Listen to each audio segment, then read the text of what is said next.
Once upon a time, in the land of Uz, there lived a man named Job. He was a man of great faith, known for his integrity and devotion to God.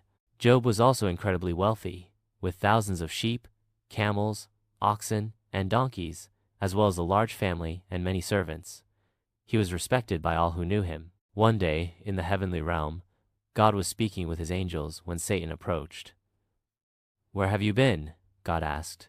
Satan replied, "I have been roaming the earth, going back and forth upon it." God said, "Have you seen my servant Job? There is no one like him on earth. He is a righteous man who fears me and turns away from evil." Satan smirked. "Does Job fear you for no reason? You have blessed him abundantly and protected everything he has. But if you take it all away, he will surely curse you."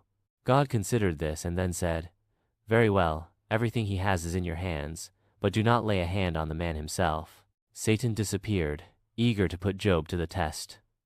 Not long after, tragedy struck Job's household. One by one, messengers arrived at his home with terrible news. "The Sabians attacked and stole your oxen and donkeys. They killed all the servants," one cried. "Fire fell from the sky and burned up your sheep and shepherds," another shouted. "The Chaldeans raided and stole your camels, slaughtering the herdsmen."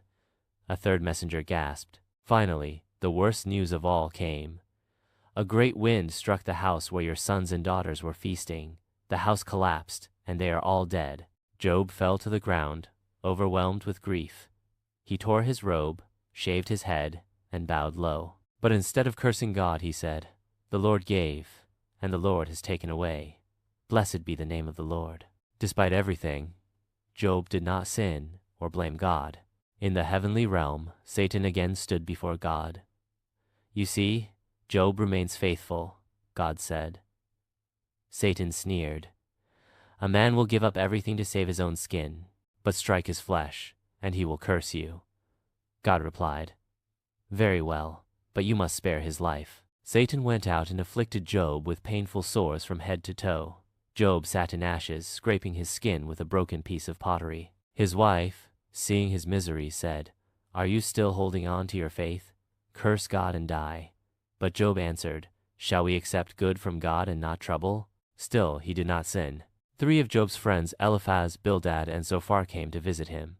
For 7 days and nights, they sat with him in silence, mourning his suffering.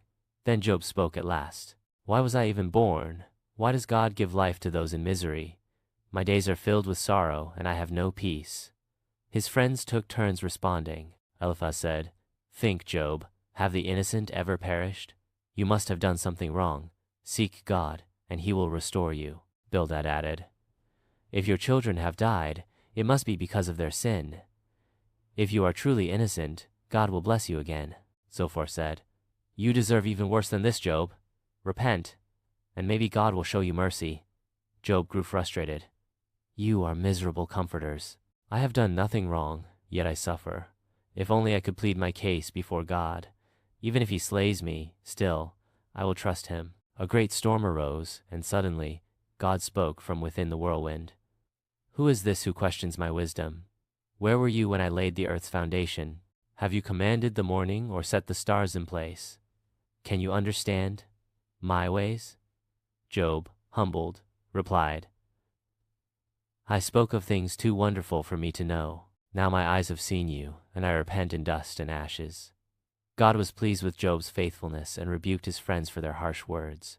Then he restored Job's fortunes, giving him twice as much as before: 14,000 sheep, 6,000 camels, 1,000 yoke of oxen, and 1,000 donkeys. Job was also blessed with 10 more children, and lived to see 4 generations of his descendants. And so, Job's story became a testament of faith, perseverance, and God's ultimate justice